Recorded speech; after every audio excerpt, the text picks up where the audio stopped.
Subscribe now and press the bell icon. Never miss an update. छोटी सी कहानी। ये कहानी है मनीष नाम के लड़के की, जो मिडिल क्लास फैमिली में पैदा हुआ, जो 12th क्लास तक टॉप करता जा रहा था। कमाल का बच्चा, पढ़ने लिखने में सबसे आगे। फैमिली को उस पर गर्व था। फैमिली को लगता था कि ये बच्चा जब बड़ा हो जाएगा तो कुछ कमाल करेगा, हम लोगों की लाइफ बदल देगा, हमारी फैमिली में हैप्पीनेस आ जाएगी, सब कुछ बदल देगा सिर्फ और सिर्फ ये लड़का। लेकिन वो लड़का जब 12th क्लास पास करके कॉलेज में गया तो उसकी लाइफ बदल गई। उसके आसपास ऐसे दोस्त आ गए जिन्होंने उसे बिगाड़ के रख दिया। देर रात तक पार्टी चलने लगी, घर वालों से झूठ बोल करके पैसा मंगाने लगा। घर वालों को समझ में आ रहा था। उन्होंने एक दिन इसको समझाने की कोशिश की, लेकिन मनीष ने घर वालों को डांट दिया कि आप मुझे ज्ञान मत दीजिए, मुझे सब कुछ मालूम है और आपके ज्ञान से बात नहीं बनेगी, आप शांत रहिए, मैं अपनी जिंदगी जी लूंगा। घर वालों ने कुछ नहीं बोला। 1 साल के बाद में जब रिजल्ट आया तो मनीष एक सब्जेक्ट में फेल हो गया, और जहां ये फेल होने वाली बात आई वहीं ये बात इसके ईगो को हर्ट कर गई कि जो लड़का 12th तक टॉप करता आ रहा था वो कॉलेज में जाते ही फेल कैसे हो सकता है।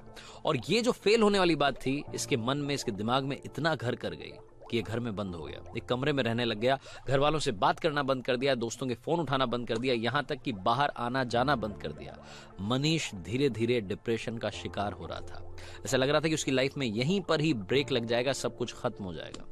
मनीष जिस स्कूल में पढ़ता था, जहां से 12th पास आउट की थी, वहां के प्रिंसिपल को जब ये बात मालूम चली तो उन्होंने मनीष को अपने से मिलने के लिए बुलाया, डिनर पर बुलाया। वो इनविटेशन ये रिजेक्ट नहीं कर सका, इसको मानना ही था कि न्योता आया था, प्रिंसिपल साहब के यहाँ जाना था। तो मनीष पहुंचा शाम में, और इसने देखा कि प्रिंसिपल साहब गार्डन में बैठे हुए थे, अंगीठी पर हाथ ताप रहे थे, सर्दी का माहौल था। ये भी जाकर के बैठ गया। उन्होंने पूछा कि क्या हालचाल है बेटा, क्या चल रहा है, तो कुछ नहीं बोला। 10-15 मिनट तक दोनों के बीच में बातचीत नहीं हुई। तो प्रिंसिपल साहब ने सोचा कि क्या अलग किया जाए। उन्होंने अंगीठी में से एक कोयले का टुकड़ा जल रहा था, उसको बाहर निकाला और धधकते हुए टुकड़े को मिट्टी में फेंक दिया। जैसे वो मिट्टी में फेंका, थोड़ी देर तो धधका, उसके बाद में वो बुझ गया। तब मनीष ने बोला कि सर ये आपने क्या किया, एक कोयले का टुकड़ा जो अंदर जल रहा था, धधक रहा था, हमें गर्मी दे रहा था, उसको बाहर मिट्टी में फेंक दिया, बर्बाद कर दिया।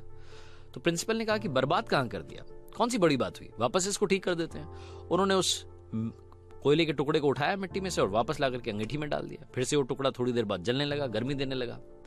तो प्रिंसिपल ने पूछा कि बेटा कुछ समझ में आया। मनीष ने कहा नहीं। तो प्रिंसिपल ने कहा कि बेटा मैं यही समझाने के लिए तुम्हें यहां बुला रहा था, ये जो कोयले का टुकड़ा है ये तुम हो।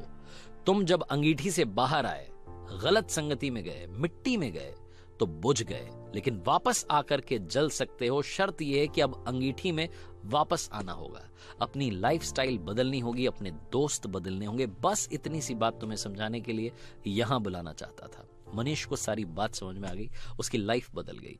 हम में से कई सारे लोग ऐसे हैं जो डिप्रेशन का शिकार हो रहे हैं सिर्फ और सिर्फ एक घटना की वजह से। हो सकता है जिंदगी किसी मोड़ पर आप फेल हो गए हों और आपको लग रहा हो कि सब कुछ बर्बाद हो गया है, इससे आगे कुछ नहीं हो सकता। एक कोट मैंने पढ़ा था, मुझे बड़ा पसंद है।